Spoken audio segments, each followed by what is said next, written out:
Hello guys, welcome to V learning classes. चलिए आज start करते हैं क्लास 11 लेखा शास्त्र अकाउंटेंसी के एग्ज़ाम का सॉल्यूशन जो कि हरियाणा बोर्ड कंडक्ट करा चुका है। तो इसका फर्स्ट क्वेश्चन क्या है कि the assets are those assets which have physical existence and which can be seen और फेल्ट। तो वे संपत्तियां या एसेट्स बताने हैं जिनका फिजिकल एग्जिस्टेंस होता है और जिनको सीन भी कर सकते हैं और जिनको फेल्ट भी कर सकते हैं। तो इस टाइप के जो एसेट्स होते हैं उन्हें क्या बोलते हैं? Tangible assets. तो क्या बोलते हैं? टेंजिबल एसेट्स कि जो टेंजिबल एसेट्स होते हैं वे क्या होते हैं? जिनका फिजिकल एग्जिस्टेंस भी होता है और कैन बी सीन और फेल्ट। तो क्या आ जाएगा? Tangible assets. सेकंड है which refer to those liabilities which are to be paid normally within 1 year. तो यहाँ पर क्या बताना, कौन सी जो लाइबिलिटीज होती हैं वे लाइबिलिटीज जिनको क्या क्या which are paid normally within 1 year, जिनको हम 1 ईयर के अंदर क्या करते हैं? पेड करते हैं। उस टाइप की लाइबिलिटीज को क्या बोलते हैं? तो उस टाइप की जो लाइबिलिटीज होती है उसे बोलते हैं करंट लाइबिलिटीज। तो इसका जो आंसर होगा क्या होगा? Current liabilities. तो करंट लाइबिलिटीज क्या है? वे लाइबिलिटीज हैं जिनको पेड करते हैं नॉर्मली विद इन 1 ईयर। तो इसका आंसर क्या आ जाएगा? Current liabilities. नेक्स्ट है कि concept of which require that the same accounting method should be used from one accounting period to next।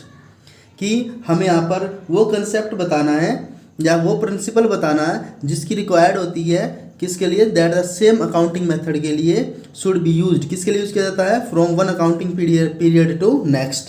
तो वो क्या होता है? Consistency principle. तो consistency principle require that the same accounting method should be used from one accounting period to next। तो इसका answer क्या आ जाएगा? Consistency principle. नेक्स्ट है जो फोर्थ क्वेश्चन क्या है कि personal transactions are distinguished from business transaction in accordance with the principle of. कि जो पर्सनल ट्रांजेक्शन होती है वे डिफरेंट होती है। किससे अलग होती है? बिजनेस ट्रांजैक्शन से डिफरेंट होती है अकॉर्डिंग विद प्रिंसिपल। किस प्रिंसिपल के अकॉर्डिंग अलग होती है? तो इसका आंसर क्या आएगा? Business entity concept. तो बिजनेस एंटिटी कंसेप्ट के अकॉर्डिंग क्या होता है? पर्सनल ट्रांजैक्शन और बिजनेस ट्रांजैक्शन क्या होती है? एक दूसरे से डिफरेंट या अलग होती हैं। तो क्या आ जाएगा? Business entity concept. Next question क्या है कि मोहन को वेतन का भुगतान करने पर किस खाते में डेबिट किया जाएगा? या salary paid to Mohan will be debited to. किस अकाउंट में सैलरी डेबिट होगी? तो यहाँ पर उस अकाउंट का नाम बताना है। तो उस अकाउंट का नाम क्या होगा यहाँ पर? Salary account. तो इसका आंसर क्या आ जाएगा यहाँ पर? सैलरी अकाउंट आ जाएगा। कि जो सैलरी अकाउंट होता है उसमें क्या की जाती है? उसमें सैलरी पेड की जाती है। तो इसका आंसर क्या आएगा? Salary account. तो इसका सिक्स्थ क्वेश्चन यहाँ पर क्या है कि debited all expenses and credit all incomes किस खाते का नियम है? या rule of which account is debited all expenses and credit all incomes. तो debited all expenses and credit all incomes, तो किस अकाउंट का रूल है ये? नॉमिनल अकाउंट का। तो इसका आंसर क्या आ जाएगा? Nominal account. कि नॉमिनल अकाउंट क्या होता है? जिसमें डेबिटेड ऑल एक्सपेंसेस और क्रेडिट ऑल इनकम्स। तो किस खाते का नियम है? नॉमिनल खाते का नियम है, नॉमिनल अकाउंट का नियम है।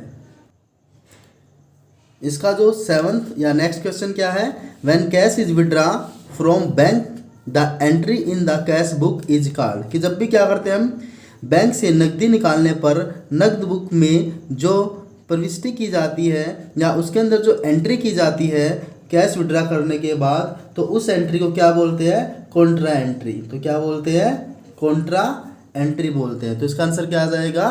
Contra entry.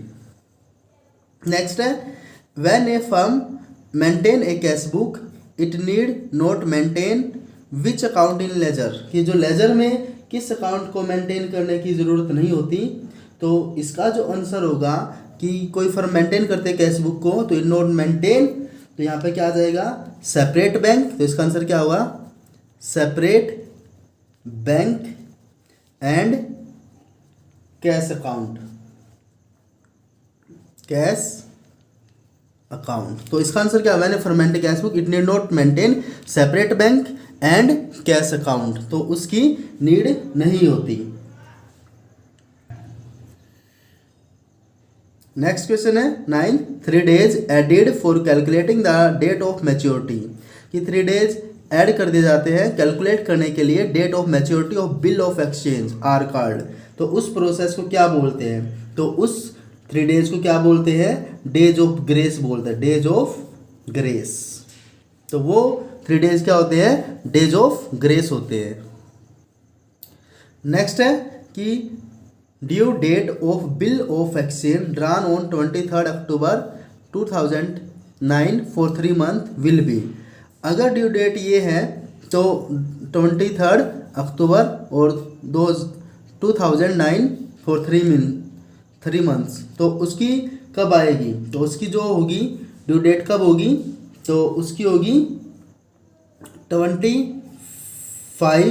जनवरी 2010। तो 25 जनवरी 2010 क्या होगी कि अगर 23 अक्टूबर 2009 को लिखा गया बिल 3 महीने के लिए है तो उसकी देय तिथि क्या होगी, 25 जनवरी 2010 होगी। नेक्स्ट है कि चूज द बेस्ट अल्टरनेट, कि सही विकल्प का चयन करें। तो यहाँ पर 11 से लेकर 20 तक क्या करना है, इसमें से जो क्या है, जो बेस्ट अल्टरनेट है, जो करेक्ट है, उसको क्या करना है, यहाँ पर चूज करना है।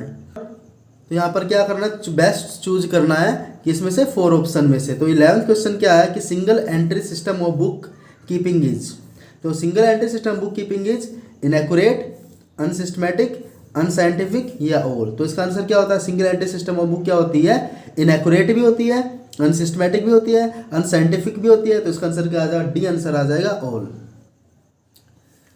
नेक्स्ट है कि income tax in case of sole trader is treated as, कि जो इनकम टैक्स होता है in case of sole traders, कि जो सोल ट्रेडर्स के लिए एकल व्यापारी का जो आयकर होता है उसको कैसे ट्रीट करते हैं, एज व्यक्तिगत व्यय, या क्या आ जाएगा, पर्सनल एक्सपेंस। तो उसका आंसर क्या आ जाएगा, पर्सनल एक्सपेंस। नेक्स्ट है 13 कि choose the current asset from the following, कि इसमें से क्या करंट एसेट होता है, इसमें से चूज करना है, कैश, स्टॉक, डेब्टर्स या ऑल। तो कैश भी करंट एसेट है, स्टॉक, डेब्टर्स, तो सारे के सारे करंट एसेट है। तो इसका आंसर क्या आ जाएगा, डी आंसर, ऑल। इसके बाद है इसका जो 14th क्वेश्चन है उसमें क्या है कि फाइनल अकाउंट्स आर प्रिपेयर्ड, कि जो फाइनल अकाउंट्स है कब प्रिपेयर किए जाते हैं, at the end of calendar year, at the end of assessment year, on every Diwali, at the end of accounting year. तो जो फाइनल अकाउंट्स है कब प्रिपेयर किए जाते हैं, at the end of accounting year. तो इसका आंसर क्या आ जाएगा यहाँ पर, डी आंसर। नेक्स्ट है 15 कि sale of office typewriter should be credited to, कि जो सेल है ऑफिस टाइपराइटर का जो विक्रय होता है क्रेडिट किया जाना चाहिए, या sale of office typewriter should be credited to sales account, cash account, capital account या टाइपराइटर अकाउंट। तो इसका आंसर यहाँ पर क्या आएगा, टाइपराइटर अकाउंट। नेक्स्ट है जो इसका 16 क्वेश्चन है वो क्या है कि हुंडी के भुगतान के समय स्वीकारने वाली की पुस्तकों में किस खाते को डेबिट किया जाएगा, the which account will be debited in the books of acceptors at the time of discharge of A bill, कि किस अकाउंट में डेबिटेड किया जाता है book of acceptor at the time of discharge of bill. तो इसका answer यहाँ पर क्या क्या ऑप्शन है, बिल्स पेबल अकाउंट, या कैश अकाउंट में, या ड्रायर अकाउंट्स में, या एंड्रोज अकाउंट्स में। तो इसका आंसर क्या आएगा, बिल्स पेबल अकाउंट। तो आंसर क्या आ जाएगा इसका, ए। नेक्स्ट है इसका जो 17th क्वेश्चन है वो क्या है कि a bank reconciliation statement is prepared by, कि जो बैंक रिकंसाइलेशन स्टेटमेंट होती है उसको कौन प्रिपेयर करता है, bank, customer of bank, creditor या ऑडिटर। तो इसका आंसर क्या आएगा, customer of bank. Customer of bank क्या प्रिपेयर करता है, bank reconciliation statement is prepared by customer of bank. Next है 18 कि which is not a subsidiary book, कि जो सब्सिडरी बुक होती है वो कौन सी नहीं है, purchase return book, purchase book, ledger या सेल्स बुक्स। तो इसका आंसर क्या आएगा, परचेज बुक। जो परचेज बुक होती है वो क्या होती है, is not a subsidiary book होती है। तो इसका आंसर क्या आ जाएगा, बी आंसर। नेक्स्ट है 19 क्वेश्चन, क्या है कि जो nominal accounts are related to, कि जो नॉमिनल अकाउंट्स होते हैं वे किससे रिलेटेड होते हैं, assets and liabilities, expenses, losses and incomes, debtor, creditors या नन ऑफ दीज। तो जो नॉमिनल अकाउंट्स होते हैं वे किससे रिलेटेड होते हैं, एक्सपेंसेस, लॉसेज एंड इनकम से। तो इसका जो आंसर होगा वो आंसर क्या होगा, इसका बी आंसर। नेक्स्ट क्वेश्चन है इसका 20 कि एज पर डवेल एस्पेक्ट प्रिंसिपल, तो इसके अकॉर्डिंग क्या होता है, assets is equal to liabilities minus capital, assets is equal to capital minus liabilities, assets is equal to liabilities plus capital, capital is equal to assets plus liabilities. तो इसका answer क्या आएगा, यहाँ पर बी आंसर आएगा कि जो assets होते हैं किसके इक्वल होता है, कैपिटल माइनस लाइबिलिटीज। तो आंसर यहाँ पर क्या होगा, बी आंसर। अब है जो इसका सी पार्ट है, सी पार्ट में क्या बताना है, ट्रू फॉल्स बताने हैं कि इसमें से क्या ट्रू है क्या फॉल्स है। तो सबसे पहले जो 21 है उसमें क्या है कि जो revenues are matched with expenses in accordance with going concern concept, कि संचयों का मिलान व्यय से गोइंग कंसर्न कंसेप्ट के आधार पर किया जाता है। तो ये बताना है कि ये ट्रू है या फॉल्स है। तो इसका आंसर क्या आएगा यहाँ पर, फॉल्स। तो इसका आंसर यहाँ पर क्या होगा, फॉल्स होगा। नेक्स्ट है कि शुरुआती प्रविष्टि हर दिन के शुरुआत में की जाती है, या opening entry is passed for the first transaction of each day.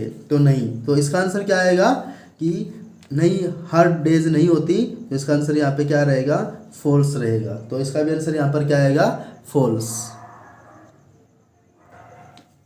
Next है 23 कि बाइनरी प्रणाली में सूचना को दो अंकों 0 और 1 में रखा जाता है, या under binary system information are stored in 2 digits only 0 and 1, कि बाइनरी सिस्टम में जो इन्फॉर्मेशन स्टोर होती है वो किस फॉर्म में होती है, 0 एंड 1 में होती है। तो ये ट्रू है या फॉल्स है ये बताना है। तो ये क्या है, यहाँ पर ट्रू है।